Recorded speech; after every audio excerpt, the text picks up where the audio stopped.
illegal immigrants. They're not supposed to be here.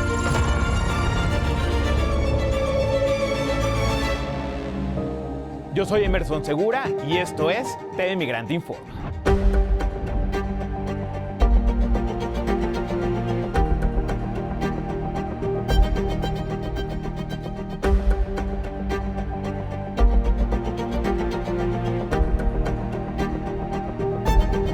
Miami, una entidad gobernada por el ala conservadora del Partido Republicano y de cubanos que desde 1992 han influido en su tejido político, hizo historia esta semana, luego de que la demócrata Hailey Higgins se convirtió en la primera no latina en ganar la alcaldía de Miami con el 59%, derrotando al republicano Emilio González, quien obtuvo el 40% en la contienda electoral.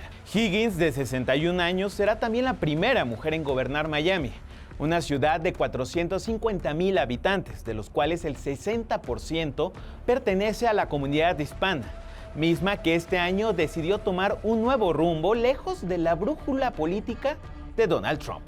Este evento, hay que decirlo, constituye una derrota para el Partido Republicano que dominó por años Miami, y también para voces como la del secretario de Estado Marco Rubio, quien, a pesar de haber nacido en Miami y ser hijo de inmigrantes cubanos, ha impulsado la agenda de deportaciones de Donald Trump.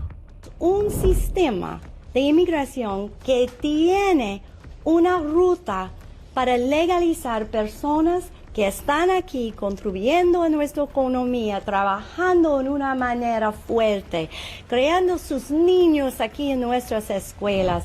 En Washington, Kristi Noem, esta semana, secretaria de Seguridad Nacional, fue cuestionada en una comparecencia por miembros del Congreso estadounidense en la Cámara de Representantes, esto sobre su política migratoria y la de Donald Trump.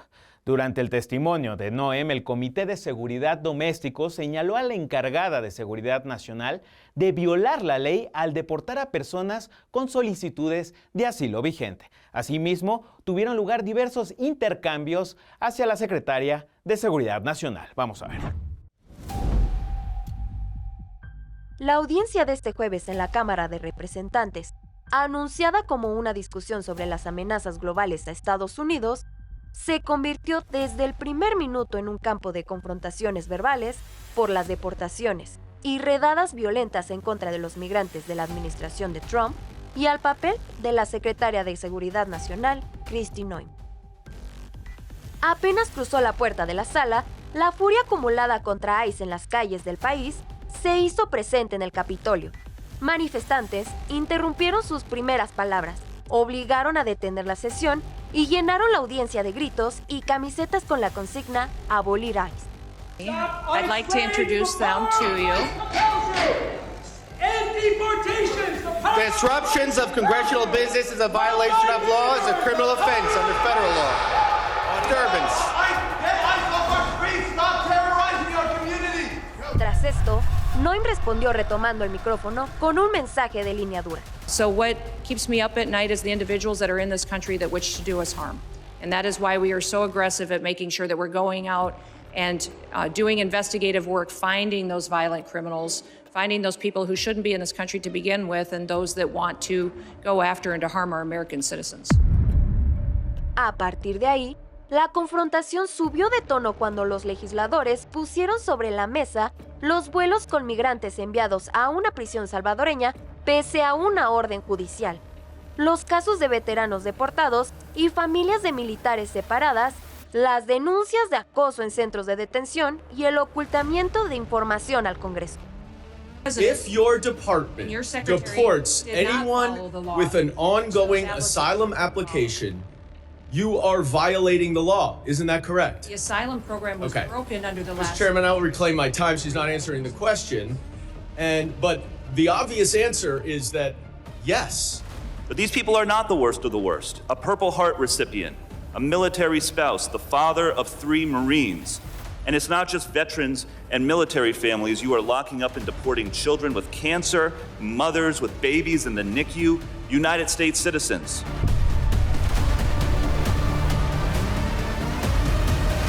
Tras múltiples preguntas que jamás respondió, Noem decidió abandonar la audiencia a mitad de la sesión rumbo a la Agencia Federal de Gestión de Emergencias, dejando a los legisladores con un expediente abierto de reclamos. Hazel Ruiz, TV Migrante. La Casa Blanca difundió esta semana a través de un documento su nueva estrategia de seguridad nacional y que ha socializado en los medios de comunicación como una supuesta nueva doctrina Monroe. Hay que recordar que la doctrina Monroe fue una política estadounidense del siglo XIX en oposición a la colonización y a la interferencia europea en las Américas. Pero ¿qué dice este nuevo documento sobre las fronteras en los Estados Unidos y sobre la migración? Bueno, la nueva estrategia promete refrendar la influencia de los Estados Unidos en el hemisferio occidental, disuadiendo la influencia extranjera y afirmando que la era de la migración masiva ha terminado, colocando el reforzamiento del control fronterizo como la principal prioridad del gobierno ante lo que describe como invasiones o amenazas a la seguridad nacional de la nación norteamericana. El gobierno de Donald Trump sostiene que un país soberano tiene el derecho de regular y de decidir qué personas ingresan al país. También sostiene que la migración ha generado presión en recursos estratégicos y representado un riesgo, así lo señala, a la supervivencia de la potencia occidental. Así todo apunta a refrendar y ampliar la política de mano dura en contra de los migrantes sostenida hasta ahora. Mientras Washington destina recursos a deportar a migrantes, Donald Trump presentó un programa que permite a extranjeros con ingresos millonarios prácticamente comprar una visa dorada por $1 millón. Algunos de los beneficios del discutido documento constan de trámites acelerados y una tarifa de procesamiento de $15,000 al Departamento de Seguridad Nacional. La oferta también incluye una versión platino de 5 millones que permitirá pasar hasta 270 días en Estados Unidos sin pagar impuestos sobre ingresos extranjeros. El presidente Donald Trump defendió el esquema como una forma supuestamente de atraer gente exitosa que pagará en lugar de cruzar la frontera a pie, contando con el respaldo de la secretaria de Seguridad Nacional Kristi Noem, acelerando las tarjetas verdes EB1 y EB2 para quienes cumplan con los pagos y las verificaciones requeridas. Asimismo, la administración de Donald Trump lanzó el FIFA Pass. Estamos hablando de un sistema de citas prioritarias que busca acelerar entrevistas consulares para quienes viajen al Mundial de 2026 y los Juegos Olímpicos de 2028, así como a otros eventos deportivos en ese país. En más información, el Departamento de Estado de los Estados Unidos anunció que desde enero de 2025 el gobierno de Donald Trump ha revocado cerca de 85,000 visas de todas las categorías a ciudadanos extranjeros, un hecho que surge en medio del reforzamiento de su política migratoria para limitar quién puede ingresar al país. Entre los afectados por esta medida se encuentran alrededor de 8,000 estudiantes internacionales cuya situación ha generado algunas preocupaciones sobre la primera enmienda de ese país, ya que funcionarios del gobierno han apuntado particularmente hacia estudiantes extranjeros acusados de antisemitismo y de apoyar el terrorismo por participar en movimientos y manifestaciones en contra de la guerra de Gaza. En los primeros 9 meses del regreso de Donald Trump a la Casa Blanca, la agencia del ICE detuvo a 75,000 personas sin antecedentes penales, siendo más de un tercio de los 220,000 arrestados registrados entre enero y octubre. El informe proveniente del Data Deportation Project de la Universidad de California aclara que las cifras no incluyen detenciones de la CBP y que el ICE no distingue entre infracciones menores y delitos graves. México, Guatemala, Honduras encabezan los países de origen con casi 23,000 detenidos que figuran como deportación voluntaria. Aún así, el Departamento de Seguridad Nacional asegura que el 70% supuestamente de las detenciones involucran a personas acusadas o condenadas por delitos. El Departamento de Seguridad Nacional de los Estados Unidos planea gastar casi $140 millones para adquirir aeronaves Boeing 737, destinadas a operaciones de deportación, así lo reportó un informe publicado por el diario estadounidense The Washington Post. Dicha licencia permitirá al Servicio de Inmigración y Control de Aduanas operar su propia flota de vuelos de deportación en lugar de seguir dependiendo de aviones charter como ha sucedido hasta ahora. De acuerdo con la información divulgada, la compra se financiará como parte de los 170 millones de dólares aprobados por el Congreso a principios de este año, justamente para respaldar la agenda migratoria del presidente Donald Trump los próximos 4 años, mismos que están incluidos en el paquete fiscal One Big Beautiful Bill aprobado en julio pasado. Un informe publicado por la organización Amnistía Internacional señala que los detenidos en el polémico centro de detención Alligator Alcatraz en Florida se enfrentan a terribles violaciones, tratos crueles, inhumanos y degradantes a los migrantes, poniendo en riesgo sus derechos humanos. A esto ya se suman diversas demandas en contra del centro de detenciones. La investigación es de mi compañero Oscar Reyes. Desde su apertura, el centro de detención Alligator Alcatraz en Florida ha sido cuestionado por organizaciones a favor de migrantes y ambientales debido a las condiciones en que opera. Su instalación en menos de 2 semanas y apertura el 1 de julio pasado marcó un momento crucial en la estrategia de deportación del gobierno de Donald Trump. La coalición de inmigrantes de Florida ha contabilizado al menos 4 demandas contra Alligator Alcatraz relacionadas con la falta de transparencia, ecocidio y violación a los derechos humanos. Una por no acceso a diputados estatales que bajo la ley de la Florida tendrían que darles acceso para inspecciones no anunciadas, se les ha negado eso. Otra por proveedores de servicios legales que quieren acceder a sus clientes y no tienen procesos para hacerlo. Esta demanda sobre el efecto negativo al medio ambiente, porque esto está en una reserva ecológica protegida. Y la cuarta es por la falta de autoridad legal que tiene el estado de la Florida al no firmar contratos con el gobierno federal para detener a inmigrantes en este tipo de centros de detenciones. En Florida, las detenciones contra los migrantes han aumentado 220%. En el primer semestre de 2025 se registraron 64 detenciones diarias, cifra que supera con creces los 20 casos en una sola jornada en 2024.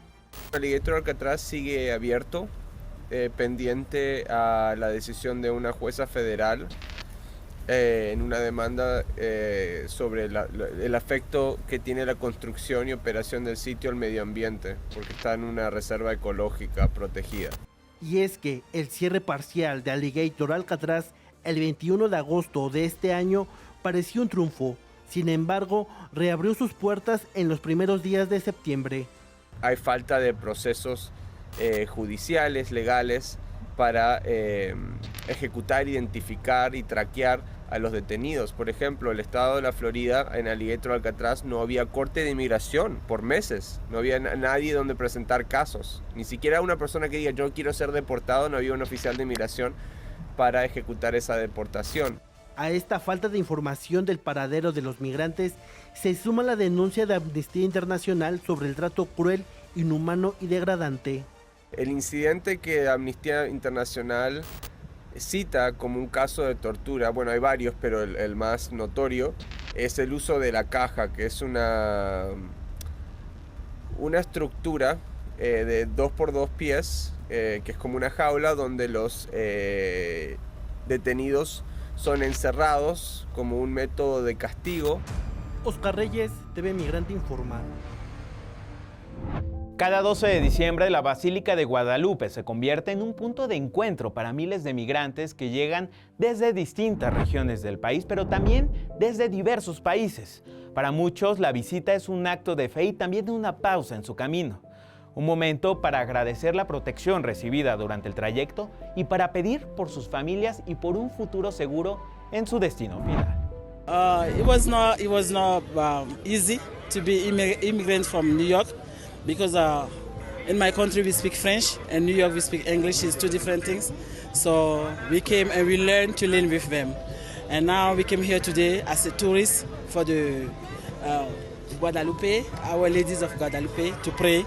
And we're going back in New York. Le voy a pedir que sane a mi hija y salud y bendiciones para todas mis hijas, mis 2 hijas, que nos bendiga y a mí también, que nos saque adelante porque pienso crecer y tener un negocio en Río Bravo porque vine con una pata atrás y una enfrente, pero aquí estamos. En medio de la crisis migratoria, la devoción guadalupana sigue siendo un puente espiritual que acompaña a quienes se desplazan en búsqueda de una vida mejor. Esto lo vemos incluso en la ciudad de Chicago, donde migrantes se dan tiempo y cita para visitar a la Virgen. Siempre que vengo a este lugar, siempre me siento tan feliz que puede pasar 3-4 horas y yo me siento aquí una paz que en ningún lado lo encuentro. Pues para mí me representa México, ¿no? La Virgen de México y la fe que hemos tenido y hemos celebrado desde que venimos desde México. Entonces para mí es algo bonito, es un momento de conexión entre naturaleza porque el santuario está pues alrededor de naturaleza y pues eso conecta también con la manera en la que uno agradece. El Comité de Patrimonio Cultural Inmaterial de la UNESCO ha inscrito el pasado miércoles el son cubano en su lista representativa, lo que le otorga un estatus universal. Este género musical, propuesto por La Habana para su reconocimiento, hay que decirlo, es un pilar histórico de la música tradicional bailable cubana con más de 100 años de mestizaje artístico. En la candidatura se destacó como una práctica cuya variedad y riqueza con ritmos tradicionales de ascendencia africana y europea son resultado de la memoria de la nación. El son cubano es una expresión cultural que encarna la identidad nacional y que sigue vigente en celebraciones y espacios comunitarios de la isla. Con el disfrute y la interpretación de la población, este género musical se origina en el siglo XIX, en el este de Cuba, en las comunidades negras de las provincias de Holguín y Santiago de Cuba, para luego viajar a La Habana a inicios del siglo XX. Y justamente para hablar de esto, me da muchísimo gusto enlazarme con Pavel Granados, escritor y musicólogo. ¿Qué tal, Pavel? Bienvenido a TV Migrante Informa. Al contrario, Emer, muy contento de estar contigo. Pavel, cuéntanos justamente por qué es importante la inscripción del son cubano en esta lista del Patrimonio Inmaterial de la UNESCO. Bueno, es fundamental para Cuba. Realmente la cantidad de formas artísticas, culturales que tiene Cuba en su patrimonio ha sido fundamental. Bueno, realmente puede decirse que en todo el mundo, ¿no?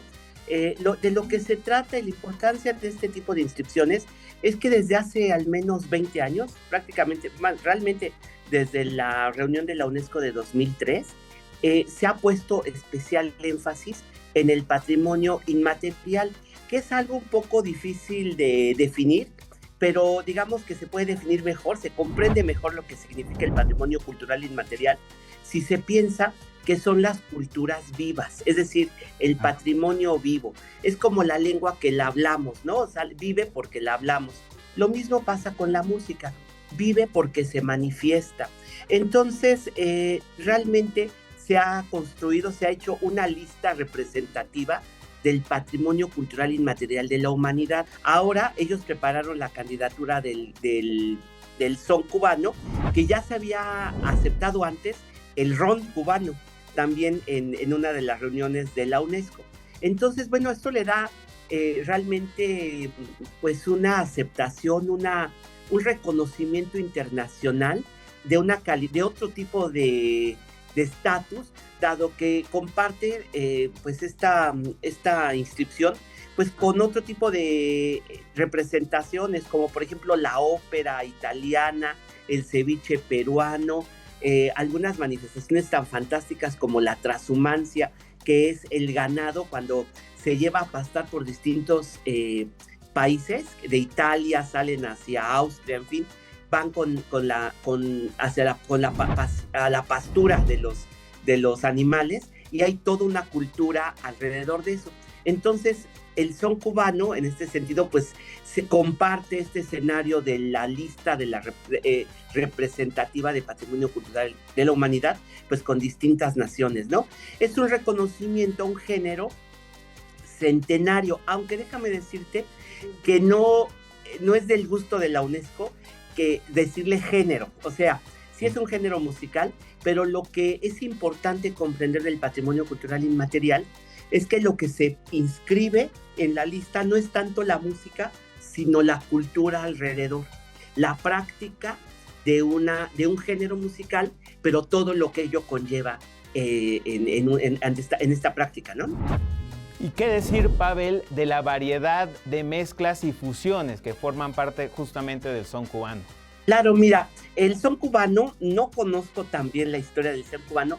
Sí te puedo decir que algunos musicólogos llaman al son cubano como algo más o menos cercano, es decir, 150 años a más o menos, en fin. Sin embargo, es realmente, pues, es la reunión que se dio en Cuba de América, en América de la música europea y africana. El son es, puede decirse que en síntesis, una forma musical de improvisación que tiene una estructura antifonal, es decir, de propuesta y respuesta. Y entonces hay una persona que interpreta esta estrofa y le contesta un coro. Este diálogo, que es un diálogo de improvisación, es también una de las formas campesinas de Cuba. Es decir, esto tiene muchísimo tiempo, pero es una de las manifestaciones centrales de la lírica, de la música e incluso de la ideología cubana. Hay toda una formación musical, hay una forma, que representa toda la cultura campesina de la isla y además de siglos, y pues naturalmente también pues el mestizaje musical, ¿no? Y Pavel, ¿a qué le atribuyes el éxito, por ejemplo, del son cubano y de otros géneros latinos o africanos en países como Estados Unidos? ¿Qué nos puedes decir de esto, Pavel? Sí, mira, esa pregunta que es muy buena, yo te respondería que yo creo que ahora muchos investigadores están dejando de ver nada más la historia de un género o de una región.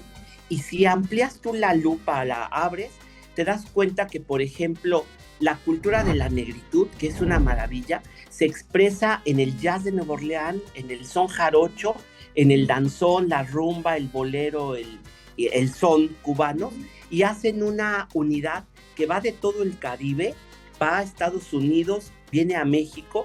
Qué triste ahora que en Estados Unidos se viva esta regresión tremenda que impide apreciar esta mezcla de culturas, pero sobre todo, fíjate, esta mezcla de culturas que tiene como columna vertebral a la negritud, ¿no?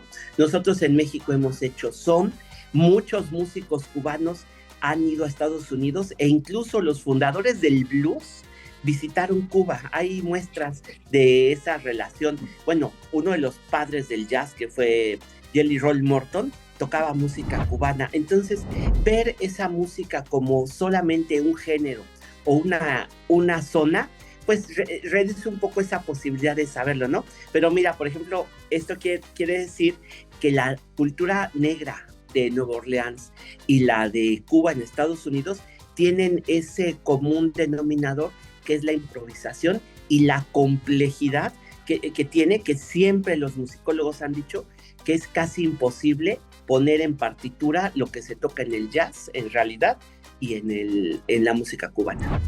Muchas gracias, Pavel, por estar aquí en TV Migrante Informa. Gracias a ti, Emer. José Luis García Corona es un biólogo marino que se convirtió en el primer científico mexicano que fue distinguido con el Premio Nacional a la mejor tesis de doctorado en ciencias oceanográficas y con la medalla Albert-Year, otorgada en la Academia Francesa de Ciencias y en el Instituto Oceanográfico de Mónaco. La nota es de mi compañero Miguel Martínez.